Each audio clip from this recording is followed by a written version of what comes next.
All right. So today we're going to continue our discussion of quantum field theory quantization by and we're going to start part 7. So in part 6, we went over canonical quantization, and I'll do an extended review, and it's a good opportunity as I go through these concepts and provide some summary to ask questions, conceptual, detailed calculations, and such. As I said a little bit earlier, there will be a homework for part 6 that will be posted by the end of the week. All right, so what did we do in part 6? What we did was that we started by quantizing free scalar fields, real and complex, and then we quantized Dirac spinors, right? So 4 component Dirac spinors in 3+1 dimensions. The punchline of canonical quantization, the whole idea relies on the fact that if you take a free field theory, you can write it as a collection of simple harmonic oscillators, which in the case of bosonic theory becomes bosonic harmonic oscillators, and for fermions, it becomes fermionic harmonic oscillator. So fermionic harmonic oscillator has a 2-dimensional Hilbert space similar to a qubit. And we have such modes for each momentum mode. All right. So for the real scalar phi of t of x, we said we often formulate everything in the language of in the Heisenberg picture, but canonical quantization is takes a particular time slicing. So I will try to write t and x always next to each other as long as we're discussing canonical quantization, and these are spatial momenta. So of course, if you have harmonic oscillators for each mode, you're going to have a pair of creation annihilation operators. We saw that the Hamiltonian density, energy density, can be written as an integral over all the Lorentz invariant integral. This is that integral over the range of allowed momenta for particle of mass m, frequencies, and then a number operator. So this is a number, then this counts the number of excitations at a certain momentum mode, the same way that we quantize the simple harmonic oscillator. And then we saw that, of course, the vacuum energy of a simple harmonic oscillator is half h bar omega. And this shows up here, but now we have a continuum of momenta, or it could be discrete, but at any rate, what matters is that there will be a UV divergence because there is like an arbitrary number of high momentum modes, right? We said that we discard this using normal ordering. And we also mentioned this was our first encounter with the principle of separation of scales or renormalization. Normal ordering was putting all the annihilation operators to the right of creation operators. That was an ad hoc procedure we used to get rid of these UV divergences. Then we talked about complex scalar field phi and phi dagger because there are 2 modes. This corresponds to a pair of creation annihilation operators for each momentum, spatial momentum. Again, energy density is the same, but there is a contribution of excitations from the A particles and B particles.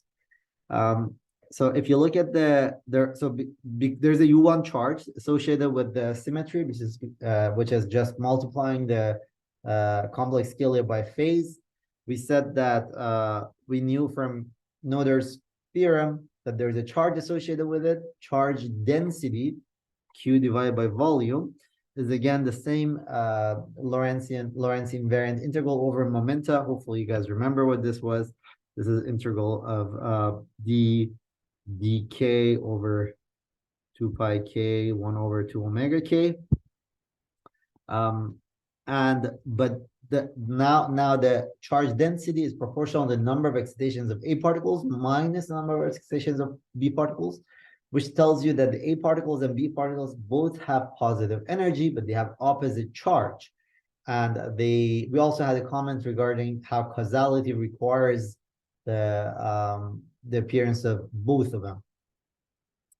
All right, now there's also a Z2 symmetry This is charge conjugation, which swaps sense phi to phi dagger.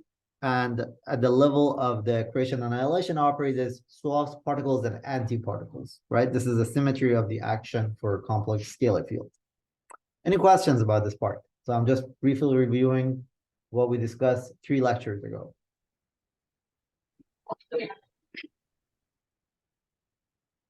Okay. Then we talked about quantization of Dirac spinors. So Dirac spinor is a, Dirac spinor is a 4-vector, it's a 4-dimensional representation. And so there will be 4 modes that we represent by B's and D's. There's an S parameter, which corresponds to spin up and down. So there's B up, B down, D up, D down. That's 4 modes, right? And they're creation annihilation operators. We said that these are fermionic. We talked about the connection between spin and statistics. We were talking about spinors. Causality requires spinors to be half integer spin. Spinor half integer spins to be fermionic. That's the requirement by causality. Therefore, these are going to be fermionic, and they're going to satisfy anti-commutation relations, which leads to this 2-dimensional Hilbert space for each of these 4 modes for each K, right? So energy density is again a similar expression. Now there's a sum over the spin up and down and the number of modes, which is now either 0 or 1. These numbers, so previously these numbers were positive integers, right? Now they are zeros or ones, right? A mode is either filled or not filled because these are fermionic degrees of freedom, and B, the creation operator squared is always 0, right? That's a statement that is a 2-dimensional Hilbert space per mode, per moment, per mode, right? So this theory has a U1 chart similar to complex scalar because these are you could multiply because the action is invariant under multiplication by a phase of the field, fermionic field by phase. The corresponding charge is basically similar. It's the difference between the number operators of the particles and antiparticles. Then there is also a Z2 symmetry similar to the charge, similar to the complex scalar, which swaps B and D, particles and antiparticles, BS and DS. But now psi is a 4-dimensional representation. So the action of this Z2 symmetry on psi could multiply by matrix that has to score to identity, and that matrix will work out to be minus I gamma 0 gamma 2, right? So that is acting on psi bar transpose. We trace this symmetry to the symmetry of the Dirac matrices under gamma mu going to gamma mu transpose. All right, and finally, we discussed these discrete symmetries P and T besides C. So C was charge conjugation. It's a Z2 symmetry. There's also the two other Z2 symmetries that are naturally occurring in 3+1 dimensions, and it has to do with the fact that we said Lorentz group SO3, 1 has 4 disconnected components. Parity and time take us in between them. We construct a representation theory for the part that was connected continuously to identity. We call that SO plus 3, 1. But now it's time to talk about, these discrete symmetries, Z2 symmetries. The action of parity is just multiplying 4-vector by 1 minus minus 1s. It just flips the sign of the spatial part, not touching the time component. Time reversal is basically the opposite. It switches the sign of the time component, not doing anything to the spatial part. Now we said that P is represented as a unitary and T is time reversal is represented as an anti-unitary in the Hilbert space.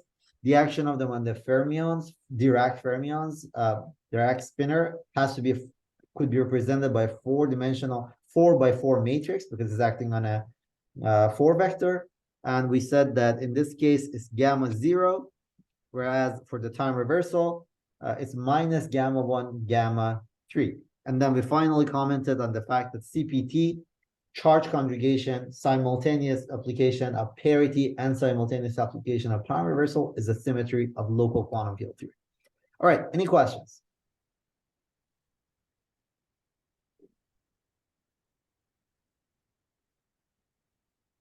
Good. Then in the last lecture, we started talking about commutators, and we talked about causality and propagator. We said that to make sure a quantum theory is truly relativistic, we should have no signaling fast, we should have no superluminal signals, some information transmitting faster than speed of light. In the quantum world, affecting something or sending a signal is represented using commutation relations. So we said the commutator has to vanish outside of the light cone, which means that if you take the two field operators and take a look at the commutator of it, we said that this commutator it has to vanish outside the light cone. Then we took the example, that's generically true for any relativistic theory. Now, for this canonical quantization, this could be seen explicitly from the mode expansion.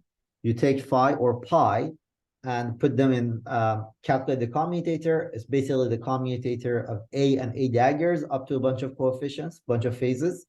And because the commutator of A and A dagger is proportional to identity, the result of the commutator is going to be proportional to identity. Then we said, based on Poincare symmetry, you could argue that the commutator is only a function of this vector whose square is proper distance, right? The norm of this S mu is proper distance, right? So then we consider two cases separately. The case that they are space-like separated, S squared is positive, S squared here is S mu, S mu. This is when they're space-like separated. We said that by causality, this should vanish. We saw this explicitly. And also then we calculated the 2-point function for phi's. Then again, we use Poincare symmetry to write it as only a function of this S mu vector. When S is time-like, as space-like, we worked out the expression, but we also simplified that, and we saw that the expression simplifies in large proper distance limit when their operators are separated by large distances in space. In that regime, the correlator, the 2-point function, the propagator decays exponentially fast with a coefficient that is m, mass, right? Mass of the particle.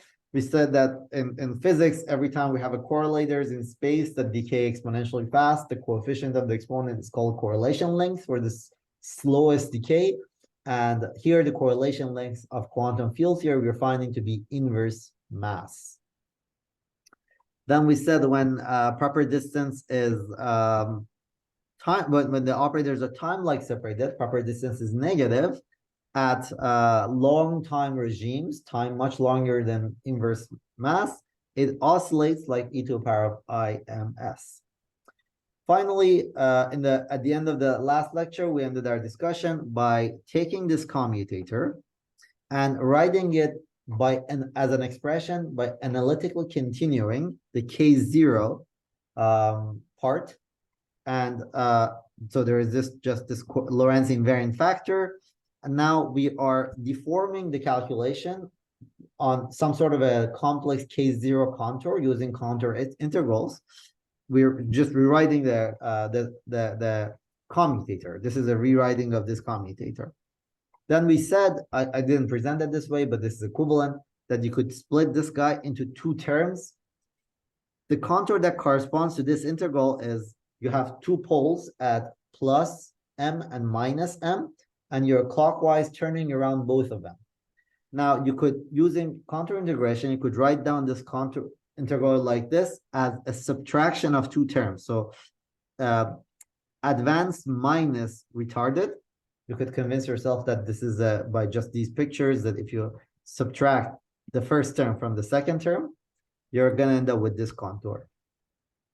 So we call this one the advanced propagator, this one the retarded propagator because this propagator vanishes when x0 is later in time than y, or is larger than y, x is later in time, and this vanishes in the opposite limit when y is later than y. So one of them is retarded, the other one is advanced, and if you subtract the retarded from advanced, you get the commutator period.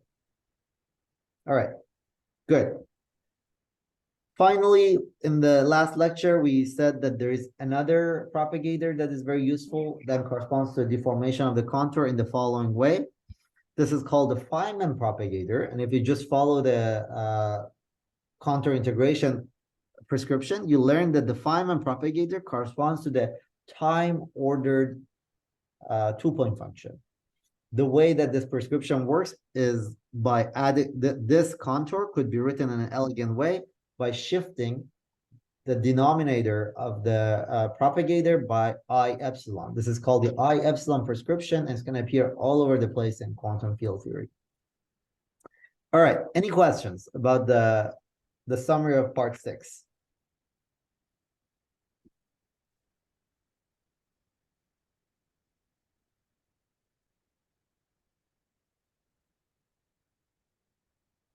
No questions? It's all clear? All right. So today we're going to start the path integral quantization. In summary, this is what we're going to say. We say that we're going to discuss, review, or perhaps present, if you haven't seen this before, a different approach to quantum mechanics called the path integral approach. In this approach, the propagator, we're going to take the propagator as and write it as a path integral, a functional integral over the phase space. So that's what we're going to do. Thank you. Yeah. Is there a question?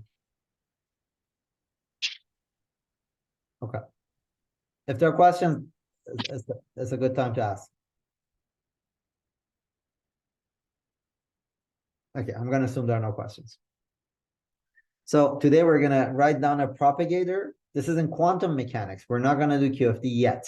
We're going to go through quantum mechanics, good old quantum mechanics, or one particle QFT in detail. But all the lessons we're going to learn is we're going to generalize to quantum field theory. So this lecture and the next lecture are going to be a reformulation of quantum mechanics in the language of path integrals, which is, I think, is essential for understanding. If we just directly jump into path integrals in quantum field theory, you might find yourself lost. So this is, I guess, a review slash intuition building. So we're going to write down the propagator of and this overlap, if you don't recall what the propagator is in quantum mechanics, as a phase space path integral. Path integral, if you recall from our discussion earlier in the course, was a functional integral, right? We went through in detail, we discussed what a functional integral is as opposed to a regular integral. Then we're going to talk about real space path integrals. When path integral is not on phase space, but only on real space.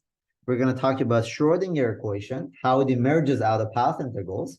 We're going to talk about what is a quantum observable in the language of path integrals. And finally, we're going to talk about what is the quantum meaning of equations of motion. So is the direction clear? Are there any questions about the structure, where we're heading, or anything from the last lectures?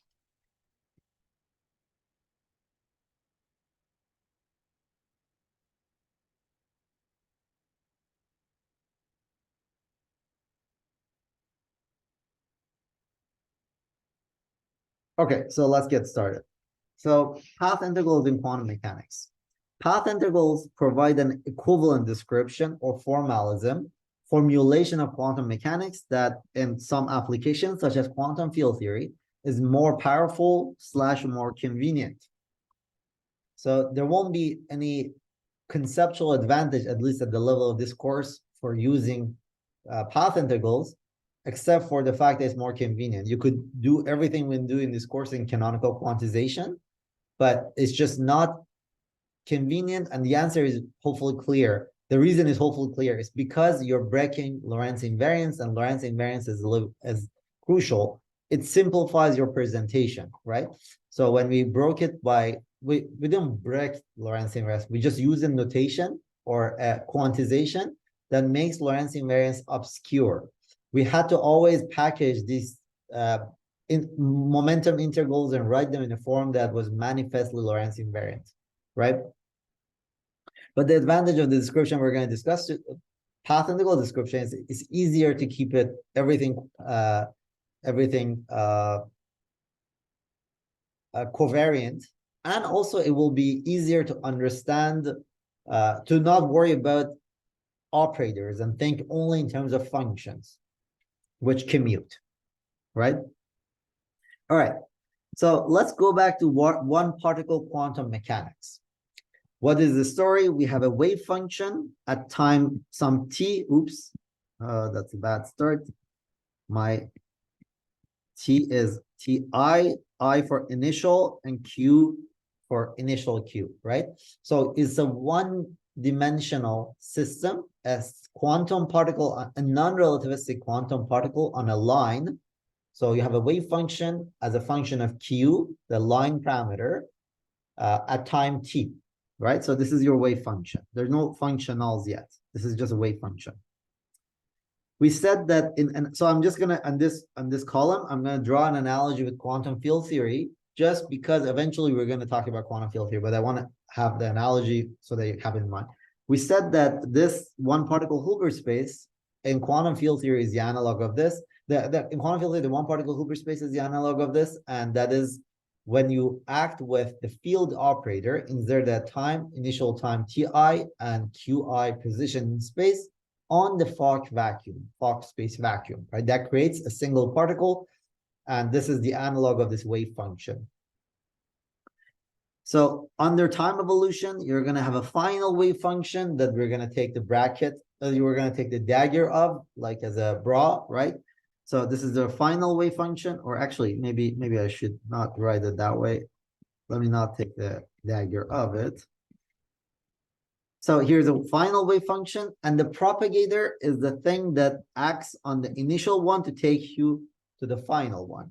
So you could write it as an integral in the following form, right? And the kernel of this is the transition amplitude or the propagator. This is the kernel of the propagator, right? And the analogy is that this kernel of the propagator is similar to the 2-point function when TF is larger than TI. Is that analogy clear? That's why we're calling it, well, it's propagator because it's propagator. But now, an important thing to notice is that if you insert Q1 T1 and integrate over Q1, that's a resolution of identity, if you recall from quantum mechanics, right? So you can always, you're always allowed to insert that resolution of identity inside this expression. Now, that tells you that, oops, why do I call this G? It's K. That tells you that your transition amplitude, your propagator, has the following factorization property, right? It's just based on the definitions above. You learn that it has a factorization property of the following form, the form below. Is this factorization property clear? You need to assume this particular order. T2 is larger than T1, larger than T0.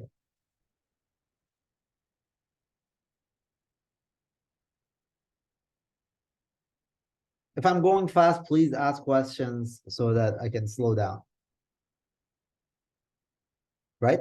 The thing you want to have in mind is that this transition amplitude is the object of interest. I often call it propagator, and it's the analog of the 2-point function in quantum field theory. It has this property that we call factorization. But it's just a transition amplitude in quantum mechanics, the overlap of two wave functions. Is it good? All right. So what we're going to do is we're going to take this overlap, this propagator, This is a Heisenberg picture. We're going to take this and write it as a path integral, as a functional integral.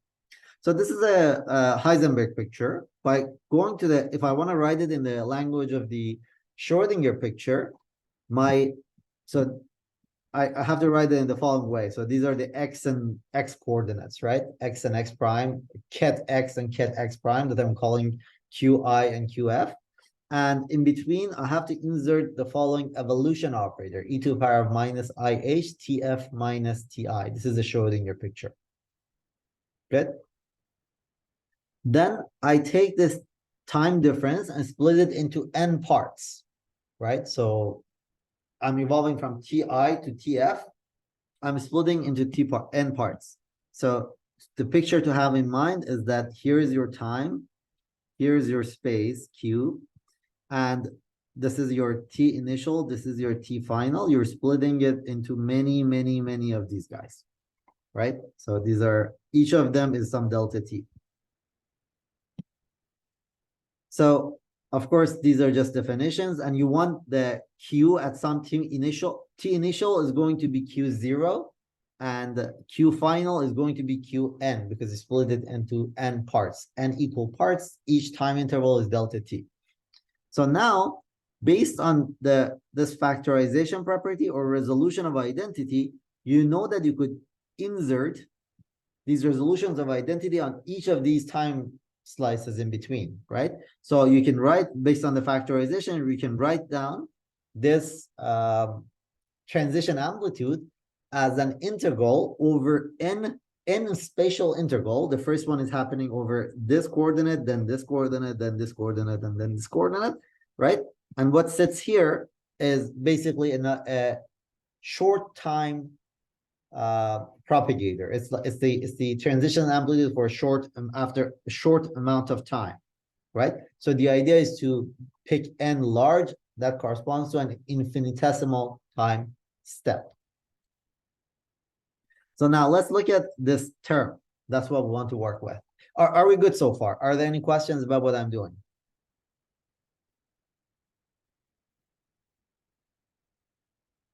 Is this clear? Any questions? All right. So now I have to act. I want to evaluate this little time, this little transition amplitude for short. So it's a transition amplitude for short time, right? Infinitesimal small time. So my Hamiltonian is a function of P's and Q's, right? But remember that in quantum mechanics, when you started learning quantum mechanics, they told you that the Hamiltonian is P squared over 2m plus V of Q, right? But these are operators. You never worried about the order of them because your Hamiltonian never had terms that look like QP. If your Hamiltonian had a term that was QP, then you would have to worry about the order. How are you going to include them, right? So one way of doing it is by requiring that the Hamiltonian is self-adjoint, right? So you want something like this. But there are various orders that you could take.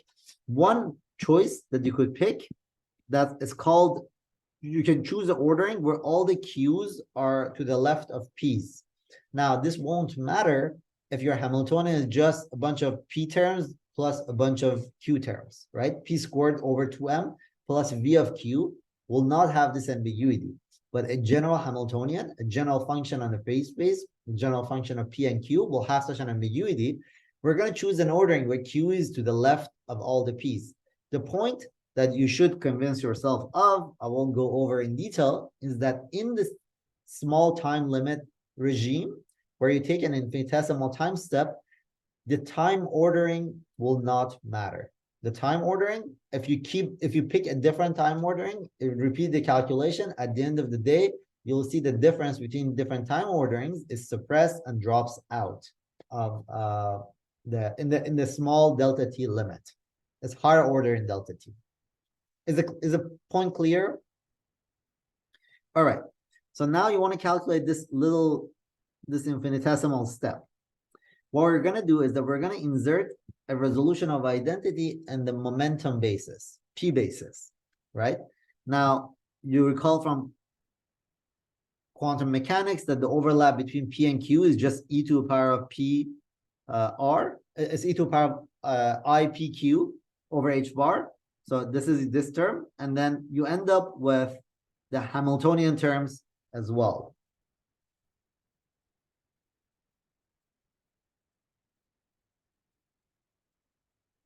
Yeah, you end up with the Hamiltonian term, which is this, right? Because I ordered it so that Q's is on the left and P's are on the right. This is, I can just act with the Q's on the left and P's on the right on this guy, right? So what comes out of it is just a classical phase. This is a function. So what I want to repeat is that this is a matrix element, and the result, I'm writing it as an integral over phases, right? So in summary, if you just take this guy and plug it in for each term in here, you have a large number of such integrals, and you end up with an integral over dqr, dps.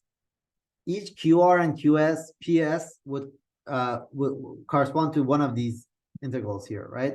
So I had integral over dq1 to dqn. I use this trick for every little time slice. So I'm gonna pick n integrals over p as well. So I end up with an integral over dqr, integral over dpr. There's an h bar here for normalization, right? And then over what? Over a phase. If you just plug in what I described so far together, you're gonna get the following expression for the propagator, the transition amplitude, which is an integral over dqr's, many of them, dpr's, many of them, of the following phase. Good. So that's like that's a little bit like we had a propagator for the particle to propagate from here to here. We're writing it as an integral over all these little steps. And there are many of such things. That's why. So at each of these steps, you could have a different Q and different P, right? So you're integrating over all such configurations. This is like a history, an integral over histories in the phase space.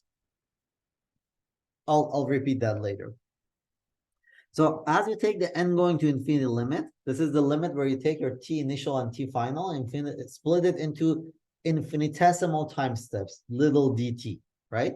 So this is your dt that's infinitesimally small. Then qr plus minus qr, just q dot dt, right? And this sum becomes an integral. Putting all of this together, you find an integral over functions in the phase space. This is a functional integral on the phase space of a phase, right? And the phase is this guy. This is a functional measure, right? An integral, every time we talked about an integral, it's a particular measure you're integrating with respect to. And this discrete version that I described is a regularization of the functional measure, because you cut it down into tiny bits. So what we ended up doing, at the end of the day, is the punchline is this result, which is a rewriting of the transition amplitude as a path integral over the phase space, and the measure is just a phase, right? There's a phase that's measured. This action is the phase, is the measure. Is it clear? Are there any questions?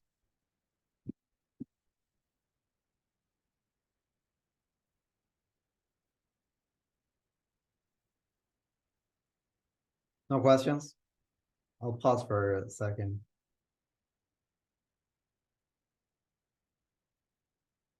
All right. So now this is generally the case. So if you have a general quantum system, you can a reformulation of quantum mechanics says that your overlap, your transition amplitudes can always be written as a path integral over the phase space. Now, in the next step, I say if your Hamiltonian is of the following form, where the Q terms, where the Hamiltonian is just momentum P squared over 2m plus V of Q, then you could explicitly perform the path integral over the momentum modes. And then the remaining path integral is going to be a path integral over real space. This is an assumption. So a general quantum system will be, as a path integral, is always a path integral over the phase space, not real space. It's a path integral over histories, and every moment in every history is different values of the particle as it goes from, so different points on the phase space. So a particle goes from this point to this point along different path, but then at any moment along the path, it will have a particular velocity. So a particular path with a particular velocity at any moment is one history in the phase space. And you're path integrating over all such histories. Now, next we're going to say if your Hamiltonian is second order in P, then plus a term which is Q dependent, you could explicitly perform the path integral over P because it's Gaussian. And then the result will be a path integral over space alone. Is the philosophy clear? Is it clear what I'm describing? This is generically true. As a matter of fact, there are well-known theories. There are in quantum field theory in particular. Well, in classical in quantum mechanics, the example is pretty obvious. Just pick PQ, add a term PQ to it, or actually P3Q or something like that. You won't be able to, the moment that is higher order than P squared, you won't be able to perform the path integral explicitly, right? But there are quantum field theories for which this issue is very, very important. And as a matter of fact, their path integral is really only naturally formulated in their phase space. Examples of that, if you're curious, include nonlinear sigma models, which are a large class of systems that we study in physics, that their path integrals are path integrals on the phase space. And if you try to write them as a path integral in real space, it's super tricky. You can't perform the path integral in general, blah, blah, blah. All right. Is it clear? Okay. Now we want to assume that the Hamiltonian is just P squared over 2m plus V of Q. This means that the interaction doesn't depend on momentum. Two particles, when they interact, potential doesn't care about your velocity, right? So now this path integral, because this is P squared and this is P, is second order in P, first and second order in P. You could write it as something P squared after a change of variables, completing the square. The change of variable you need is just you define P tilde, which is P minus MQ dot. Using that, you rewrite this path integral as a path integral over P tilde, this new shifted variable. A path integral here, the Hamiltonian, the phase splits, the exponent of the phase splits into two terms. One is only P tilde squared, and the other one is only a function of Q and Q dot, right? Now, because the path integral over this has only a Gaussian phase, you can perform the path integral explicitly, right?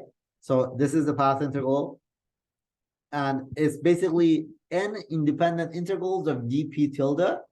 Each of them is some Gaussian integral. You could do the Gaussian integrals and you get a multiplication of the following result. Now, in the delta t going to infinity limit, to zero limit, this is ill-defined. However, we're going to treat it as a normalization constant. And because the whole point is that it will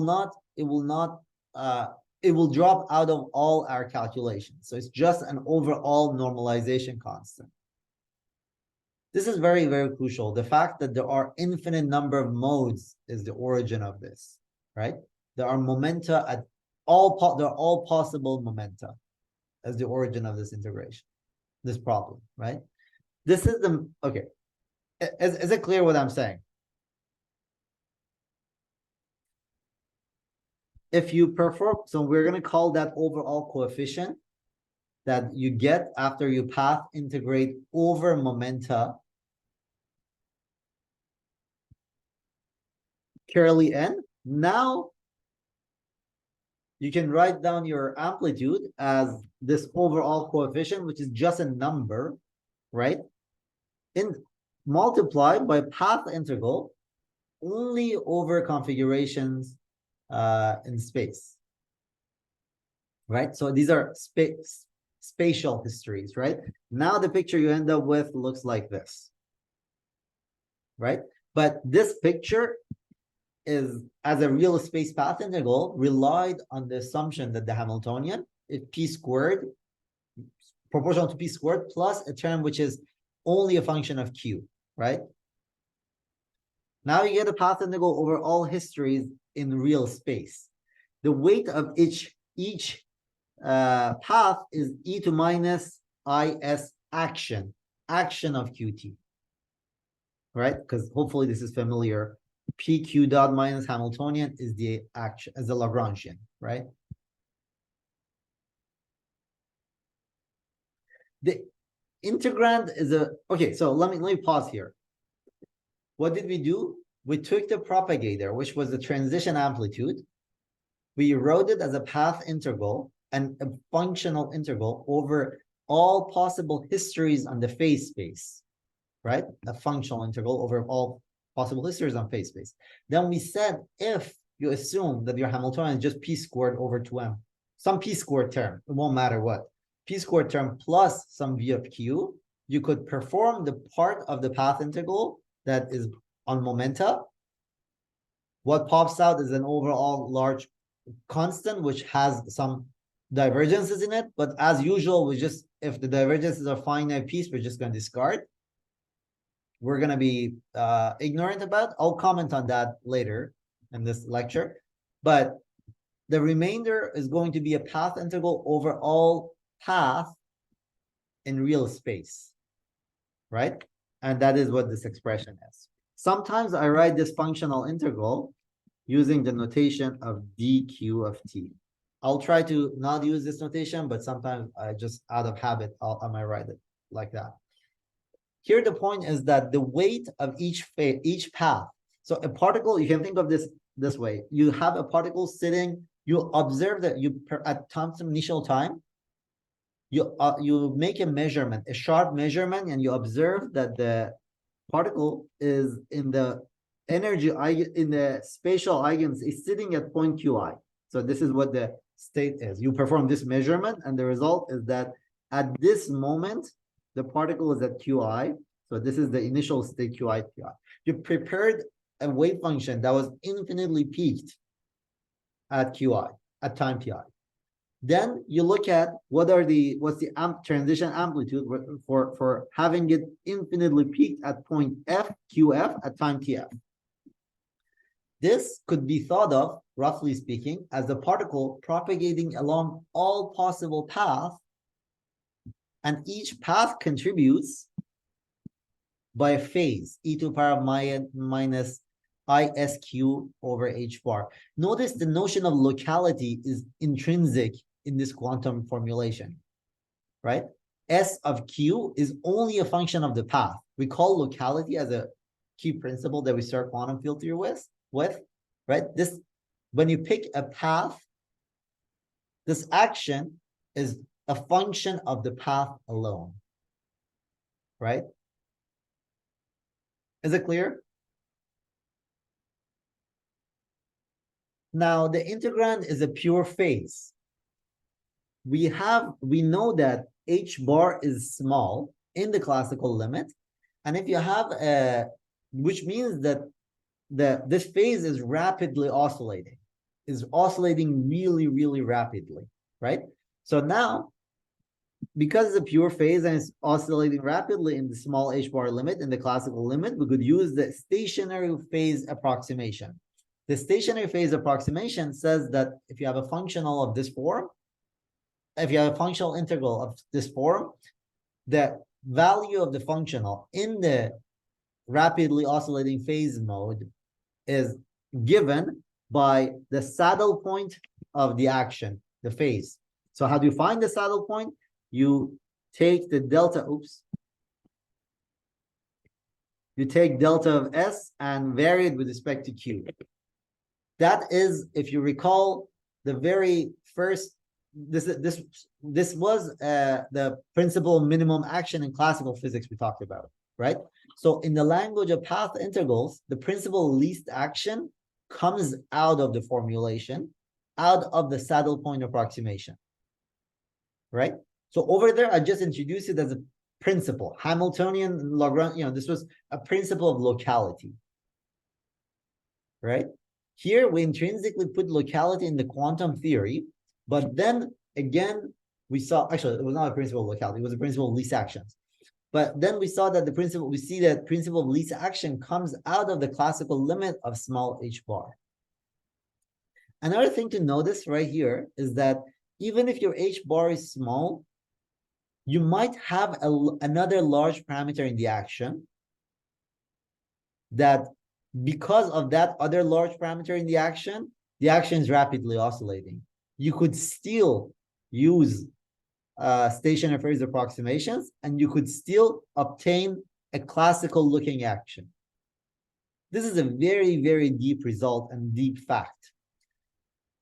There are a class of, this is just for those of you guys who are interested, there are a class of theories in quantum field theories where there are a large number of particles.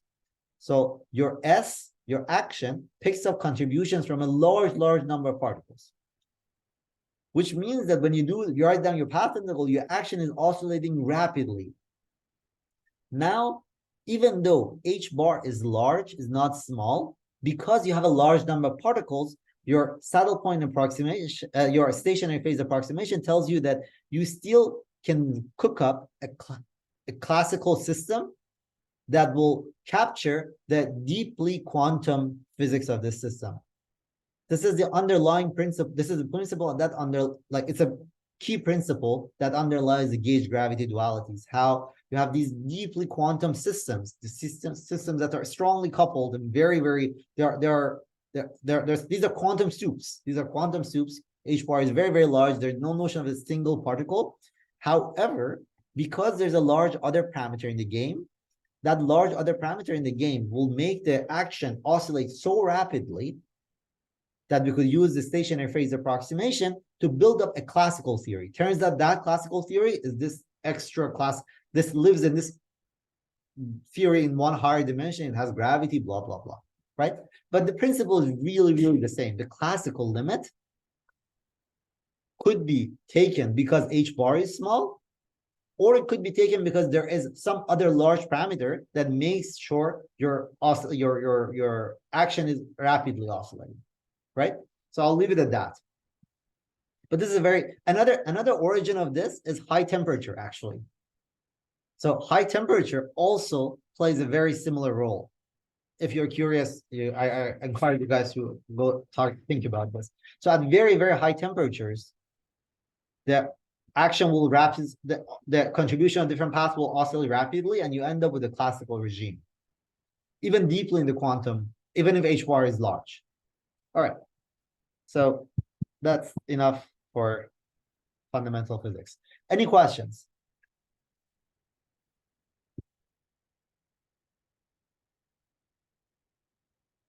As a physicist, I think you should learn stationary phase approximation, and which is an analytic continuation, a weak rotation of saddle point approximation. It's all over the place. Even if you're a condensed matter theorist, the saddle point approximation or stationary phase approximation is called mean field theory. This is a huge part of physics, this simple approximation of an integral. Well, it's not simple, but it's a deep result in physics. It appears all over the place. All right.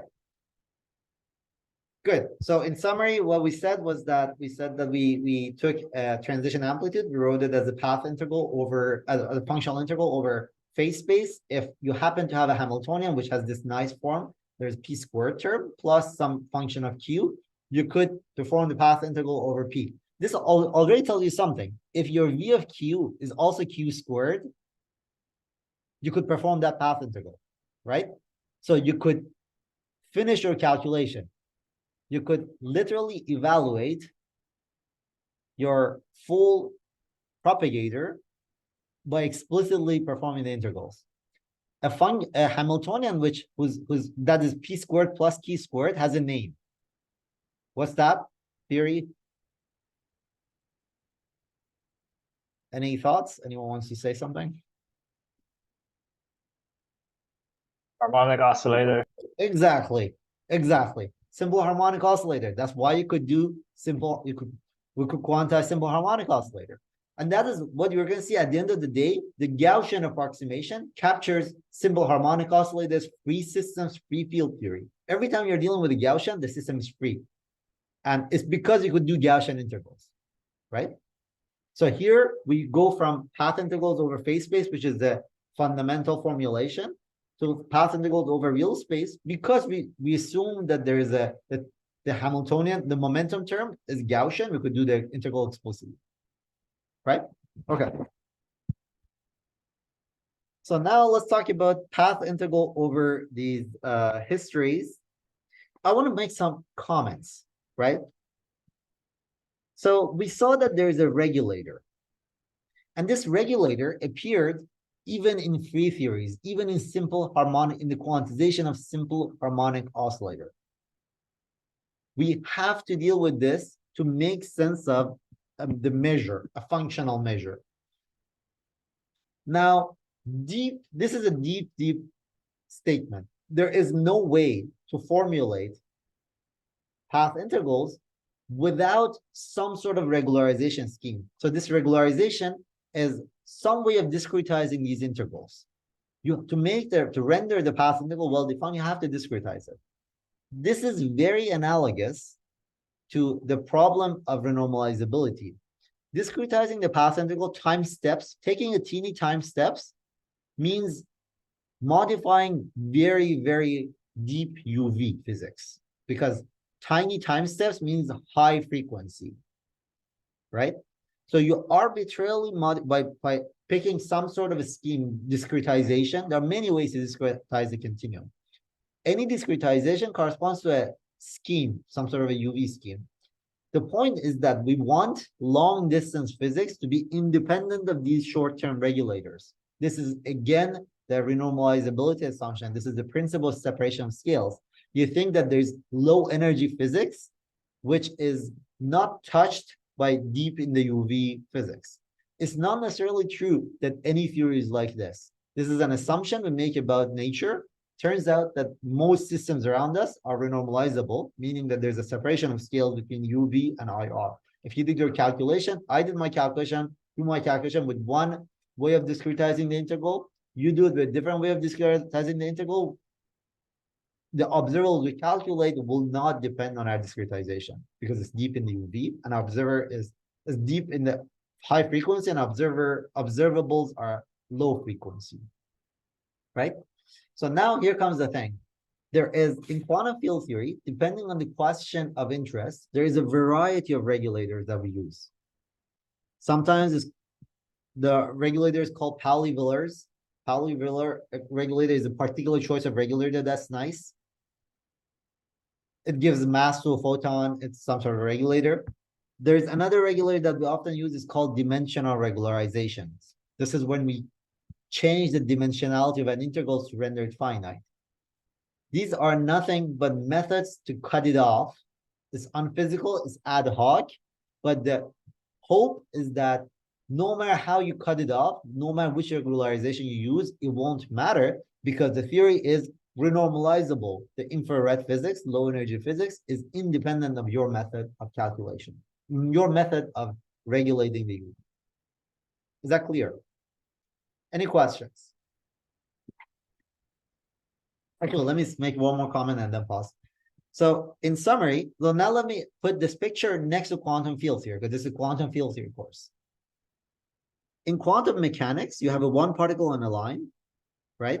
So there is some initial time Ti, Tf, and you're looking at also your path integrating or over all possible paths that go between some initial Qi to Qf. And each path is weighed by this weight, which is the action, which is a function of your path. What's the analog of this in field theory? In field theory, you don't have a particle sitting in a particular point in space. You have a field. So you have your space-time. At Ti, you have a field configuration, phi of Ti, some field, some function. At Tf, you have a field configuration, phi of T of F. That's the analog of Qi and Qf. Now you perform a path integral, but path integral is not in space. It's about all possible field configurations that fill in this time interval. All possible smooth functions that have these two boundary conditions.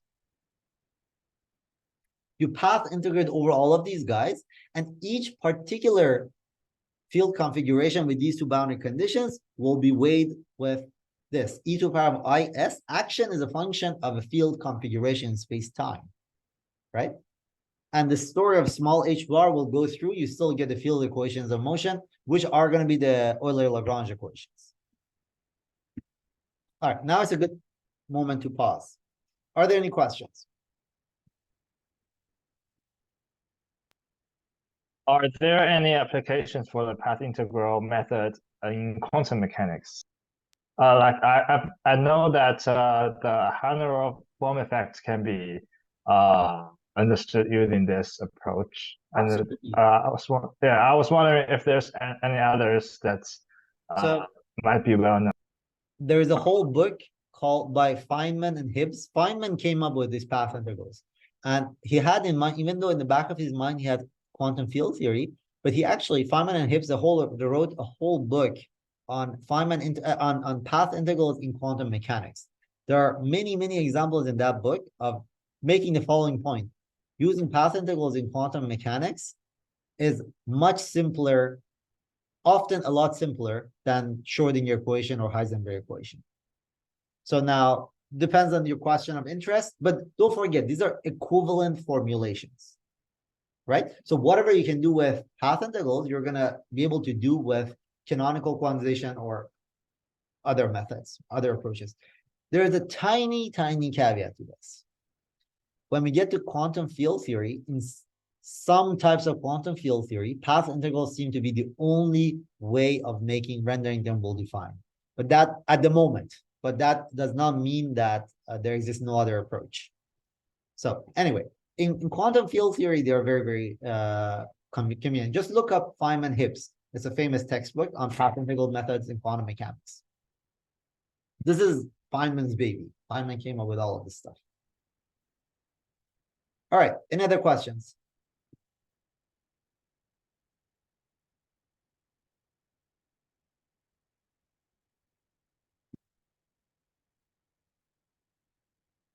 So you might hear this sometimes, that path integral is ill-defined. The reason is that you need a regulator. You have to discretize your functions. But in physics, even though it's mathematically ill-defined and high level, Feynman used them and pushed forward, and it led to many important discoveries and calculations that we use every day in quantum field theory. But that relies on this assumption of renormalizability, which is no matter, it's the separation of CLs, no matter how you discretize, the low energy physics won't care. So when a mathematician might complain about quantum field theory being ill-defined, the issue is that there is no way, we struggle to tell them in equations what renormalizability is, right? But renormalizability, hopefully I've articulated it. It's the hope, wish, or observation that systems around us show that low energy physics, long distance physics won't care about deep in the UV. That's why we can build buildings, even though we haven't learned about the physics at Planck scale. A building will never collapse because we got the Planck scale physics wrong. Low energy physics won't care about short energy physics. Okay. High energy, low energy physics won't care about high energy physics. All right. Any questions? So in the remainder of this lecture, which I'm kind of running behind, I will go over Schrodinger equation, the observables, and what I'll try to make it, and what the equations of motion are, quantum equations of motion. This is something actually somewhat deep, but we'll get there. All right.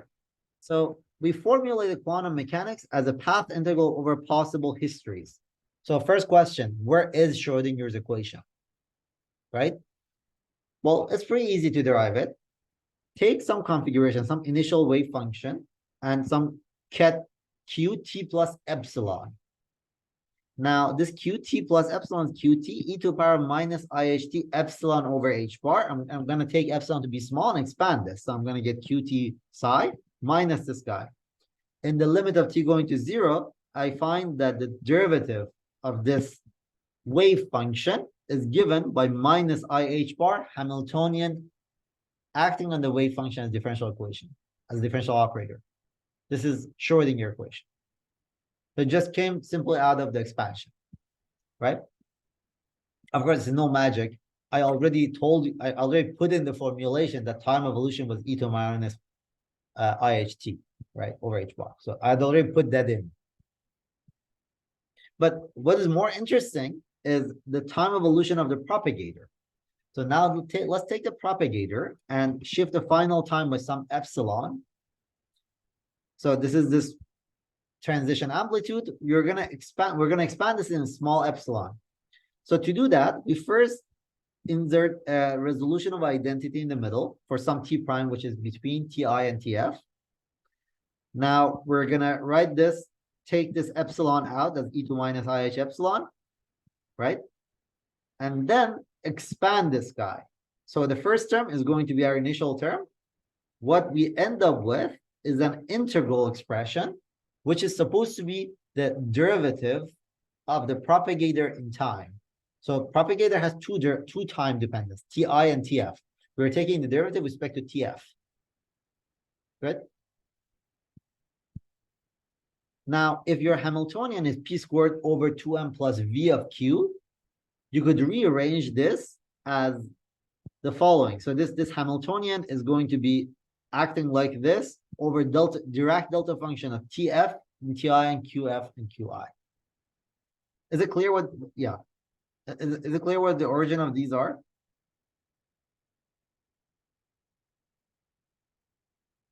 Anyway, I think you're gonna get that homework on this. So all you need to do is just massage this equation with this choice of quantum Hamiltonian to get the following differential equation. You get a Schrodinger operator. This is minus I del t minus the Hamiltonian,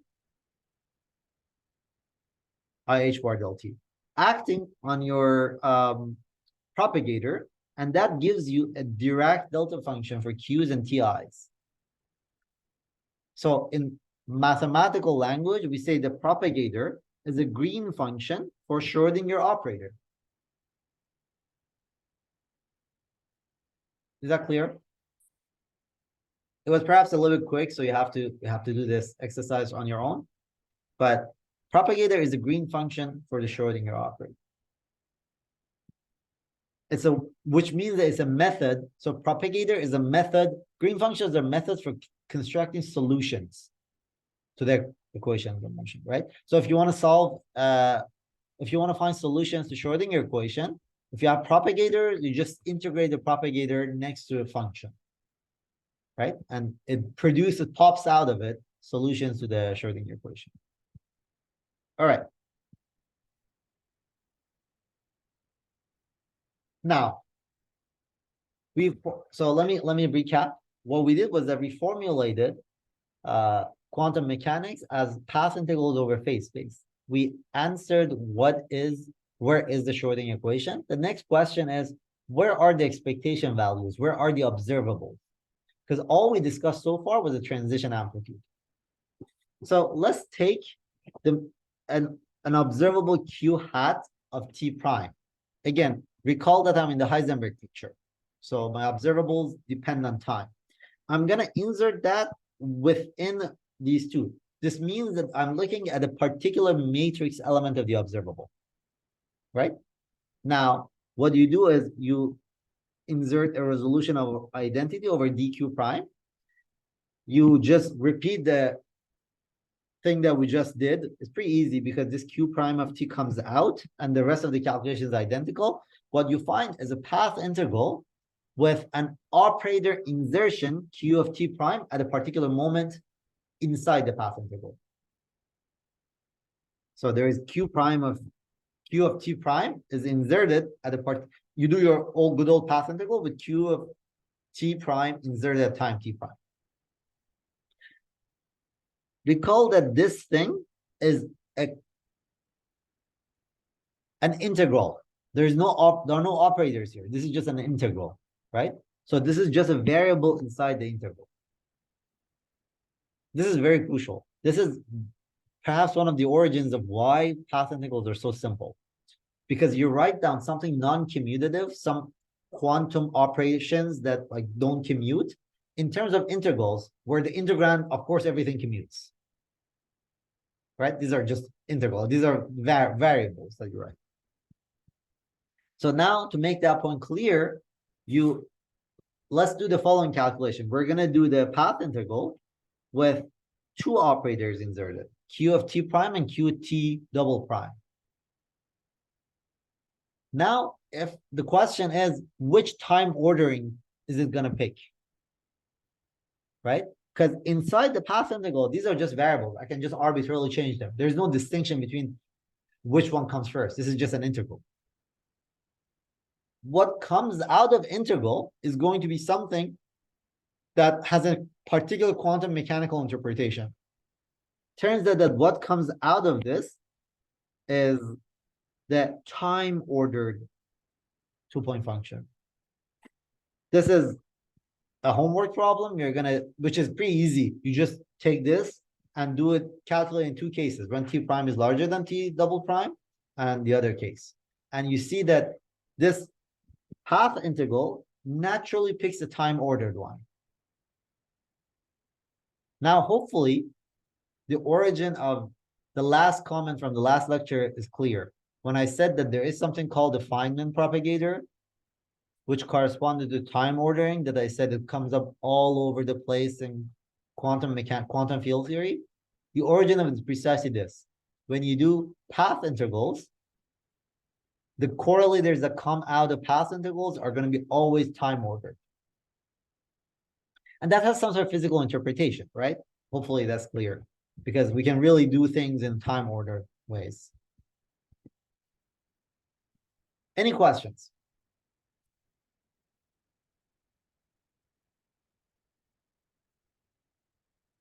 Am I going too fast? I can slow down and focus more on some of these if there are any questions. So let me just pause a little bit longer.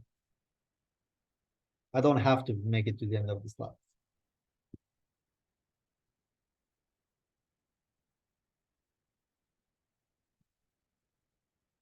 All right, so maybe I'll just go over quantum equations of motion.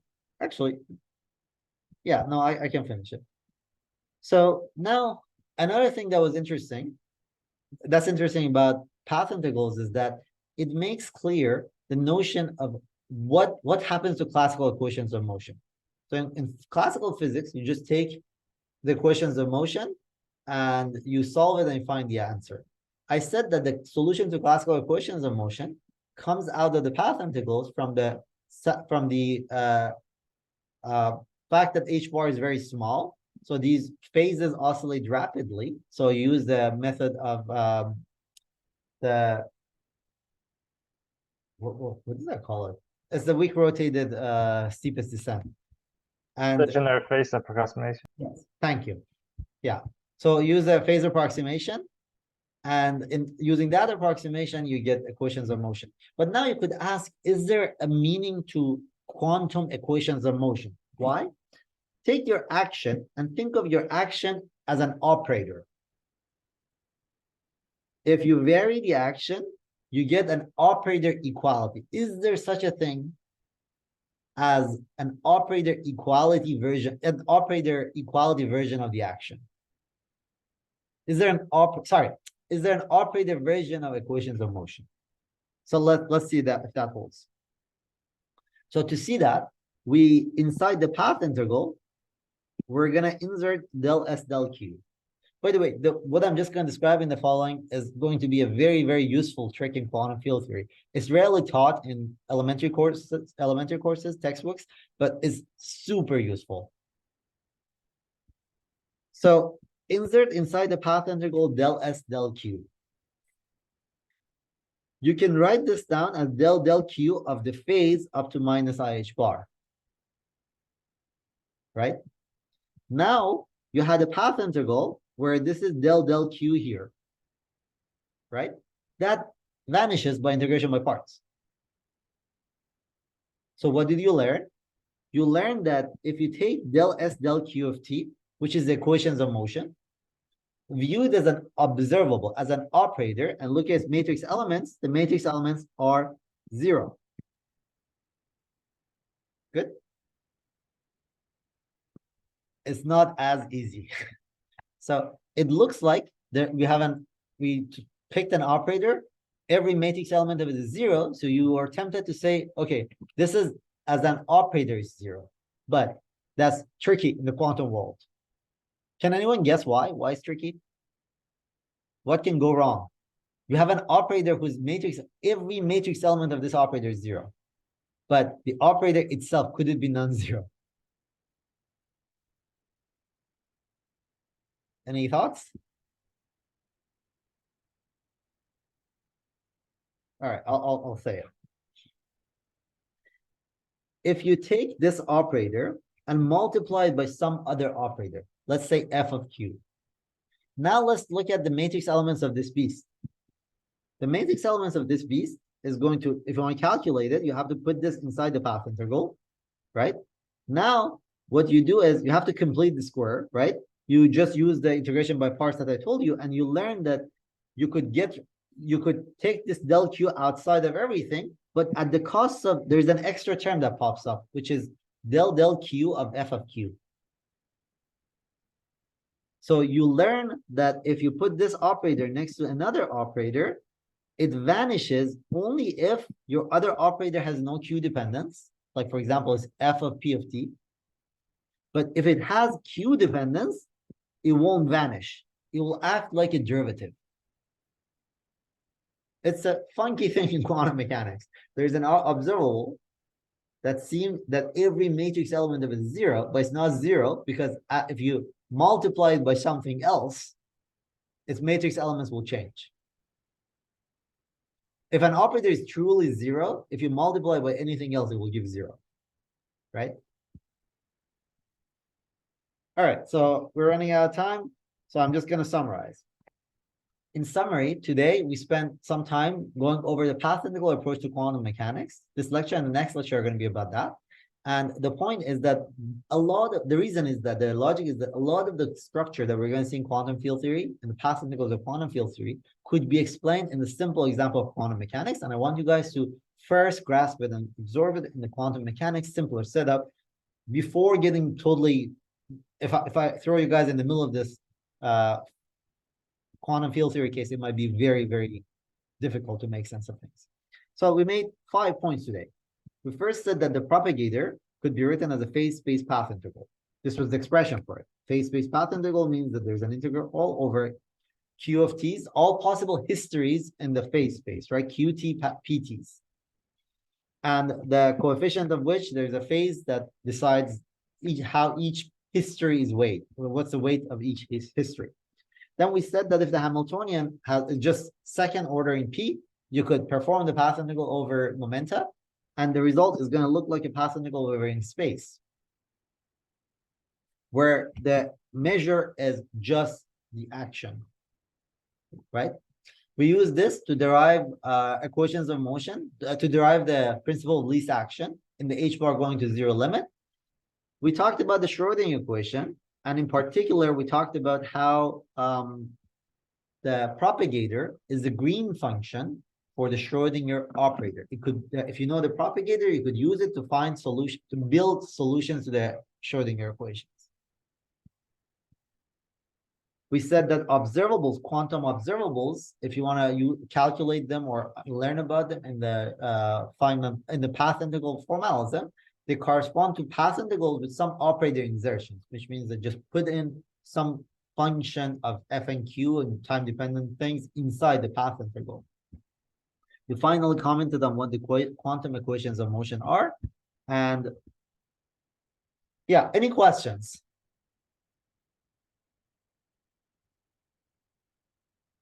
In the fourth point, is Q a generic observable?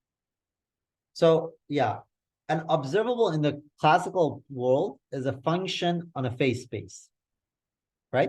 So in the quantum world, the observables are going to be also functions of P and Q. Now you have to be careful with ordering.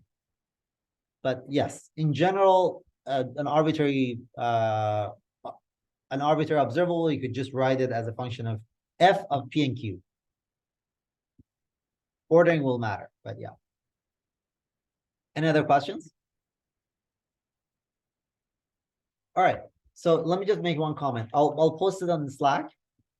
Going forward, after we're done with the path integral formulation of quantum field theory, free field theory, we're going to start doing perturbation theory and Feynman diagrams. Now it's up to us how much Feynman diagrams we do in this course, in this course, and whether we want to do squeeze in some normalization in this part 1.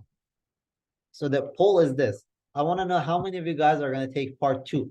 If you're not many of you guys are going to take part 2, I'll try to definitely squeeze in some renormalization in part 1. But if most of you guys are taking part 2, I will do renormalization in part 2 properly. Okay, so I'll post that poll on Slack. Any last questions?